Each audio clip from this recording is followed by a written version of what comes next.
नमस्कार, आदाब। आप सभी का स्वागत है CIB इंडिया न्यूज पर। आइए शुरू करते हैं खबरों का सिलसिला।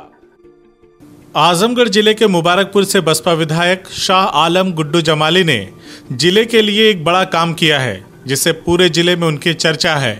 बसपा विधायक ने इस महामारी में ऑक्सीजन की कमी को देखते हुए 200 ऑक्सीजन के सिलेंडर खरीदकर लोगों को बड़ी राहत दी है। बता दें कि जहां ऑक्सीजन की भारी किल्लत से जिला जूझ रहा है, वहीं अब बसपा विधायक के प्रयास से लोगों को एक उम्मीद बंधी है।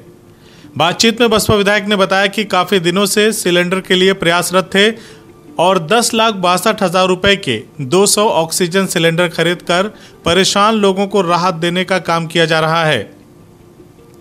हाल ही में बसपा विधायक ने अपनी निधि से भी 25 लाख रुपए दिए थे ताकि मेडिकल से संबंधित सभी जरूरी सामानों की खरीद फरोख्त अस्पताल कर सकें, जिससे लोगों को राहत दी जा सके। आज फिर बसपा विधायक ने 200 ऑक्सीजन सिलेंडर मंगवाकर जिले के लोगों को बड़ी राहत दी है। बसपा विधायक ने बताया कि जरूरतमंदों को बिना किसी सिक्योरिटी या पैसे के ये ऑक्सीजन सिलेंडर मुहैया कराए जाएंगे। इसके लिए सिर्फ डॉक्टर का पर्चा लाना जरूरी है। उन्होंने लोगों से अपील किया कि जैसे ही आपकी ज़रूरत पूरी हो जाए, तत्काल ऑक्सीजन सिलेंडर वापस कर दें ताकि दूसरे ज़रूरतमंद लोगों की भी मदद हो पाए। मुबारकपुर के बारे में बताते हुए उन्होंने कहा कि अल्लाह या ईश्वर ना करे कि किसी को इसकी ज़रूरत पड़े। मैं मुबारकपुर का विधायक होने के नाते अपनी जिम्मेदारियों को समझता हूँ। मैं ये वोट के लिए नहीं कर रहा हूँ, ये सिर्फ और सिर्फ इंसानियत के लिए है।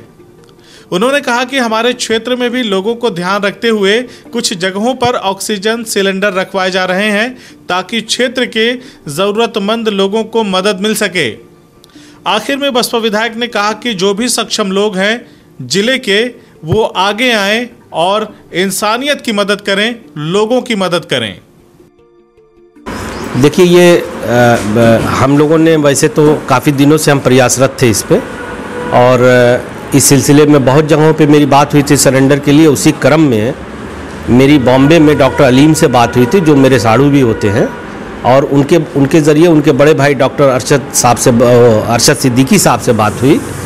तो अरशद भाई ने हमें ये कहा कि नहीं, मैं आपको कोऑर्डिनेट करा देता हूँ, एक हमारे दोस्त हैं जानने वाले, और उनके ज़रिए आपको मिल जाएगा। तो उनसे हमने 200 ख़रीदा था 10,62,000 रुपये का, और जो हमें कल सुबह डिलीवरी जिसकी मिली है 200 क्वांटिटी। जी, मेरे पास 200 मिली है और बाकी कुछ लोगों ने मंगाया है। तो देखिए, हम लोगों ने जो मैंने अपना क्राइटेरिया बनाया है कि पहली बात तो without any caste and creed, जो भी ज़रूरतमंद है वो आए हमारे पास। डॉक्टर का प्रिस्क्रिप्शन होना चाहिए कि भाई ये इस मरीज़ को ऑक्सीजन की ज़रूरत है, उसका आधार कार्ड ले लेते हैं, मोबाइल नंबर एक रजिस्टर बना रखा है, और डॉक्टर के जो प्रिस्क्रिप्शन है उसकी फ़ोटोकॉपी लेकर के उनको दे देते हैं फ्री ऑफ कॉस्ट, बिना किसी डिपॉजिट के, बिना किसी सिक्योरिटी के।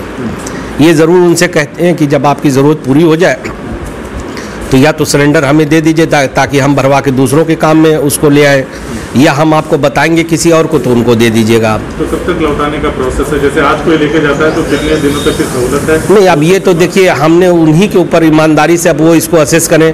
हम एक बात कहते हैं, अब ये तो नहीं कह सकते कि जैसे मैंने आपको दिया आप हमें कल दीजिए। हमने कहा कि जब आपकी ज़रूरत ख़त्म हो जाए, आपका मरीज़ ठीक हो जाए।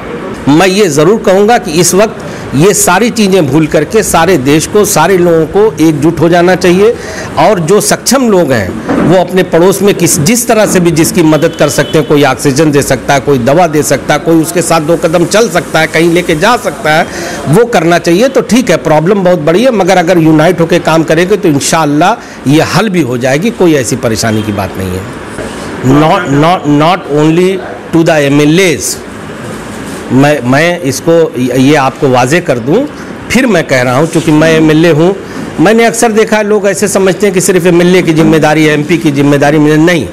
मैं कह रहा हूं कि समाज के जितने भी संपन्न लोग हैं उन सब से मेरी अपील है कि सारे लोग जिस तरह से भी, जिस रूप में भी मदद कर सकते हो, ये समझ के मदद करें कि देश हमारा है, लोग हमारे हैं, बिना किसी भेदभाव के, कोई किसी धर्म जाति का हो, कोई किसी चीज़ दल का हो, सब लोग एकजुट होकर एक दूसरे की मदद करेंगे। आप देखिएगा इंशाल्लाह कोई भी प्रॉब्लम होगी, भारत इतना सशक्त देश है कि हम लोग उस पर काबू पा लेंगे। देखिए, मैं प्लीज़ मैं फिर कह रहा हूँ कि मैं मुबारकपुर का विधायक हूं, मैं अपनी जिम्मेदारियों को जानता हूं, मैं बिल्कुल मुबारकपुर में जो बेस्ट पॉसिबल होगा करूंगा, लेकिन मैं ये इंसानियत का काम है, ये वोट के लिए मैं नहीं कर रहा हूं। मैं ये लाइन नहीं खींच सकता कि सिर्फ मुबारकपुर को मिलेगी, जो जिले से मांगेगा सबको मिलेगी।